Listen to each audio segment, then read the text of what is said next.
They banned me from Christmas. Not quietly, not subtly, just a group message that said, "We've decided it's better if you don't come this year. You make things uncomfortable, and we want a peaceful evening." That was it. No call, no explanation. Just a cold digital exile. Then, a minute later, another message popped up, this time from Aunt Delia. "We know you won't be attending, but since you already paid for catering, can you just leave it as is? It's non-refundable anyway." I read that twice, then 3 times. They had the audacity to ban me from the party, my family, and still expected me to fund it. I could only laugh, not because it was funny, but because it was so predictable. They've always treated me like I didn't belong, like I was some outsider they tolerated as long as the checks cleared. When Dad died, I stepped up, paid off the house. When Lucas lost his job, I covered his mortgage. When Carla wanted to go to grad school out of state, I paid her tuition. Aunt Delia needed help after her hip replacement. I didn't hesitate. Every time they came with open palms, I filled them, and yet every year I heard the same passive-aggressive jokes, how I was so intense, or weirdly quiet, or never brought anyone to dinner. What they never said out loud, but always implied, was that I didn't fit. I didn't laugh the same, didn't vote the same, didn't need them like they needed me. So they resented me, especially when I stopped trying to fit in. This year, I'd sent the Christmas money early. I booked the caterer, ordered the decorations, and bought a round of gifts under everyone's Amazon wish list. Thought maybe, just maybe, if I handled everything, they'd stop acting like I was a burden to their comfort zone. Instead, they used that as a moment to push me out. Lucas, my brother, didn't even text me privately. Carla didn't ask if I was okay. Rachel, my sister-in-law, who once whispered to me that I was the only real man in this family, had the nerve to like the group message announcing my ban. I sat there staring at the screen while sipping coffee, heart rate steady, not angry, just done. It wasn't about the party. It wasn't even about the catering bill. It was about the fact that after everything I had done, they still saw me as disposable, like a wallet with legs. I didn't ask for anything in return, never held it over their heads, never even mentioned the late-night calls, the emergency Venmos, the "can you spot me till Friday" texts. I just handled it, like family is supposed to. But I guess family only works when respect goes both ways. And now, not only was I uninvited, I was still expected to pay for the whole evening. The insult wasn't new, but this time it was final. So I texted back, "Sure, I'll cover it." Simple, polite, easy. And then I started planning. I wasn't going to ruin Christmas. I wasn't going to show up and scream or expose them in front of the neighbors. I didn't need to cause a scene to get even. No, my gift to them would be something better. This year, I'd give them exactly what they deserved. The truth, unwrapped, unfiltered, and unpaid for. They thought they cut me off. But really, they just gave me the perfect reason to stop pretending. And I had receipts. I never forgot what they did. I never said a word. But I remembered everything. The lies, the whispered insults, the backstabbing. I kept my mouth shut for years, letting them believe I was blind or too soft to confront them. But I knew. I always knew. Lucas was the first betrayal. He slept with my fiancée 2 weeks before our engagement party. I found out by accident, a late-night text on her phone while she was in the shower. "Can't stop thinking about you. Last night was dangerous but worth it." Signed with his initial and a heart. I confronted her, and she crumbled. Told me it only happened once. Lucas didn't deny it. Said it was a mistake, but I should let it go. "We're family," he said. I walked away, didn't tell anyone. Buried it. Paid for their wedding a year later, like nothing had happened. Then there was Rachel. Beautiful, charming, manipulative. She always flirted, but one night she crossed the line. We were alone after a family dinner, and she kissed me. Drunk. Maybe not. I pushed her away. The next day, she told Aunt Delia that I tried to kiss her. I didn't argue. What would be the point? Delia gave me a cold look and said, "Don't embarrass this family." I stayed quiet again. Carla, my sister, played the innocent one. Sweet voice, big eyes, always a mediator. She told me once that she loved me more than anyone in the family. I believed her. Then I caught her sneaking out of Rachel's hotel room during a reunion trip. She saw me, froze, and whispered, "Please don't say anything." I didn't, but later she used it. I saw the messages between her and Rachel. Threats, guilt trips, secrets held hostage. She wasn't innocent. She was just better at hiding the knife. And Aunt Delia? She knew it all. Every lie, every betrayal. She was the hub in the center of the web. She let them treat me like the villain while she played the victim matriarch, always talking about keeping the family together, but never once holding anyone accountable for how they treated me. Her solution was always the same. Ignore it, forget it, move on. As long as I paid the bills, nothing else mattered. I documented everything. Screenshots, emails, voice memos. I kept backups of texts, even printed some out. Not because I was waiting for revenge, at least not at first. I just wanted proof. Something to hold on to. Something that told me I wasn't crazy. Over the years, I tried to convince myself to let it go. That family was messy and broken, but still family. That forgiveness was maturity. But every time they smiled in my face and talked behind my back, the urge grew. Every time they pretended I didn't exist while cashing the checks I sent, it sharpened. They thought I was weak because I didn't fight. But I wasn't weak. I was patient. And patience is dangerous in the hands of someone who never forgets. So when they banned me from Christmas, that wasn't the beginning of the betrayal. It was the end of my silence. They thought I was outside the circle. But I was inside the whole time, watching. And now I wasn't going to just watch. I was going to make sure every single secret came to light, and no one could pretend anymore. They wanted peace with holidays. But I was about to deliver truth, wrapped in red ribbon and signed with every lie they ever told. I didn't wait. The second I promised to cover it, I started working. Every piece of evidence I'd stored, every file, every screenshot, every voicemail. I organized it by person. I made 5 flash drives, one for each of them, each labeled in gold ink with their names. Elegant, personal, final. Lucas's drive had everything. Photos of him sneaking into hotel rooms with women that weren't Rachel.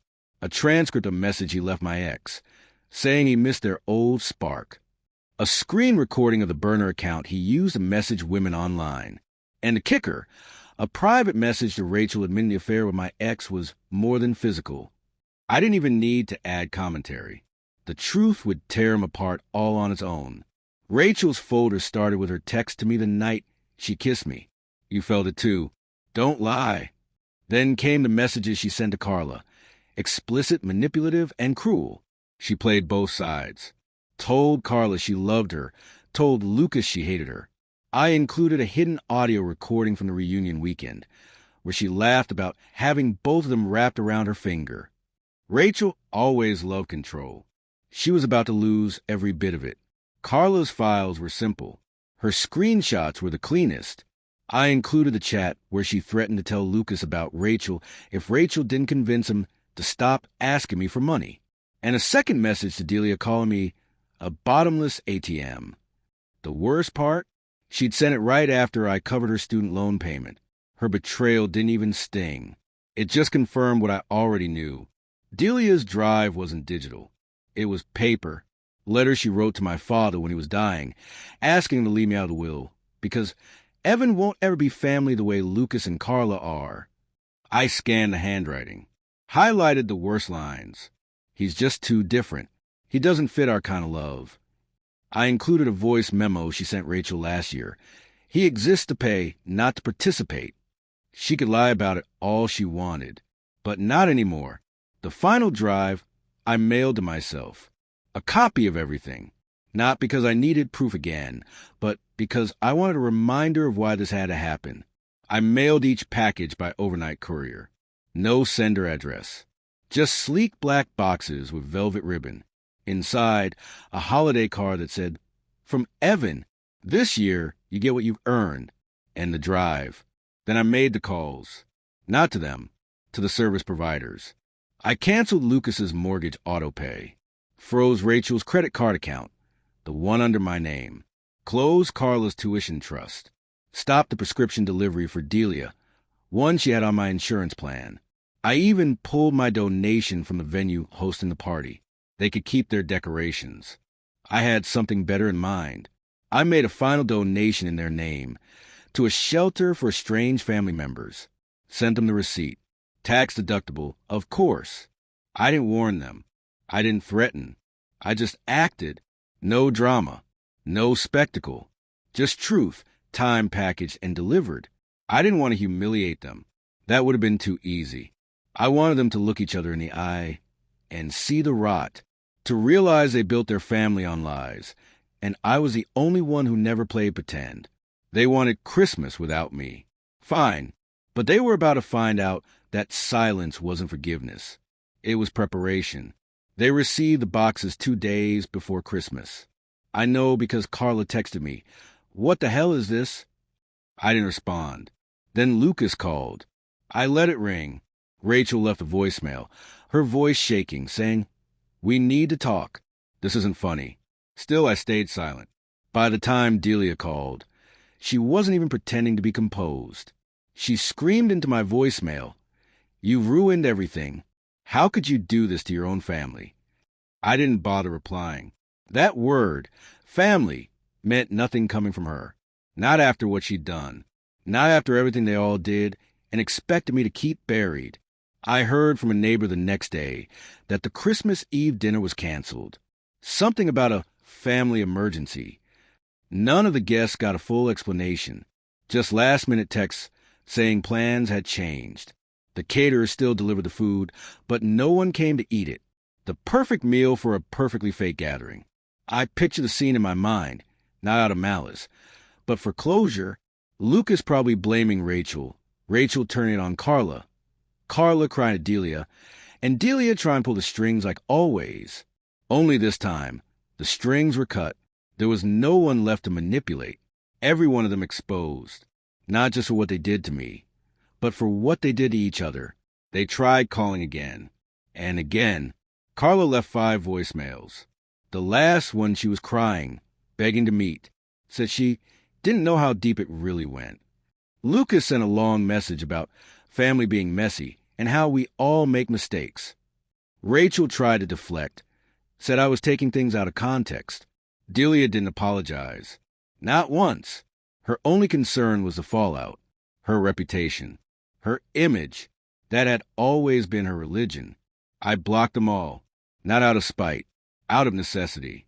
There was nothing left to say. That night, I sat alone.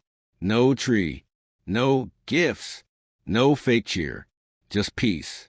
For the first time in years, I wasn't buying anyone's affection. I wasn't walking on eggshells or bracing for some backhanded insult wrapped in tinsel. I was alone, and it felt like freedom. They had each other now. But without me, the glue was gone. I wasn't the outsider. I was the one keeping their dysfunction from collapsing. Now they had to face each other, not through my bank account, but through their consequences. They thought silence was weakness, that I swallowed their abuse because I had no spine. What they never understood is that I chose silence because I believe in the possibility of redemption. That maybe one day they'd wake up, realize what they had, who I was, but they didn't. And when they showed me their final verdict, banning me while expecting me to foot the bill, that was the moment I stopped hoping. There's no revenge sweeter than the truth, no justice cleaner than consequences. And that's what I gave them. No shouting, no warnings, just a mirror, just the receipts. I didn't need to ruin Christmas. They did that all on their own. I just made sure they couldn't lie about it anymore. 3 months passed. Not a single apology came. Not a letter, not a message with sincerity. Just silence and shallow attempts to patch the damage they caused themselves. I heard through a mutual acquaintance that Carla moved out of state, cut contact with Rachel, and hadn't spoken to Delia since. Lucas and Rachel were still together, but barely. The damage was irreversible. The lies they fed each other turned into poison, and without me there to keep the peace, they began to drown in their own mess. They never tried to take responsibility. Not one of them said, "We were wrong." Instead, they turned on each other. That's how I knew I'd made the right choice. If they couldn't hold a mirror without shattering, they were never capable of the truth in the first place. My absence forced them to face everything they tried to hide behind money, guilt, and forced tradition. For years, they used me, not just financially, but emotionally. I was the scapegoat, the fixer, the buffer. When someone made a mistake, I covered it. When there was tension, I calmed it. When something went wrong, I paid for it. I told myself it was love, that maybe someday it would earn me a seat at the table, not just as a wallet, but as a brother, a nephew, a son. But love without respect isn't love. It's exploitation. I started therapy, not because of what they did, but because of what I allowed. The way I kept showing up, hoping their behavior would change. The way I taught them that no matter how they treated me, I'd always be there with a checkbook and a smile. That wasn't loyalty. That was self-neglect. I had to own my part in it, too. The therapist asked me something simple. If they weren't your family, would you have tolerated any of it? And I couldn't say yes. Not for a second. So why did I keep pretending blood justified betrayal? I built a new life. Quietly. Carefully. I reconnected with people I lost touch with because my family consumed all my energy. I booked a trip for myself with no itinerary. I started working on things I loved, not because they were profitable or practical, but because they made me feel something again. There's a strange peace in letting go of people who hurt you, even if they share your last name. I don't hate them. I don't wish them harm. But I finally understand that you can love someone and still walk away, especially when staying costs you your dignity. Revenge wasn't the goal. Clarity was. They needed to see themselves clearly, and I needed to stop blurring the image with forgiveness they hadn't earned. Christmas will come again, and so will birthdays, anniversaries, family events I won't be invited to. That's fine. I'm not missing anything. They lost something irreplaceable. Not just me, but the version of me who was willing to give unconditionally. That person is gone, and he's not coming back. I don't regret what I did.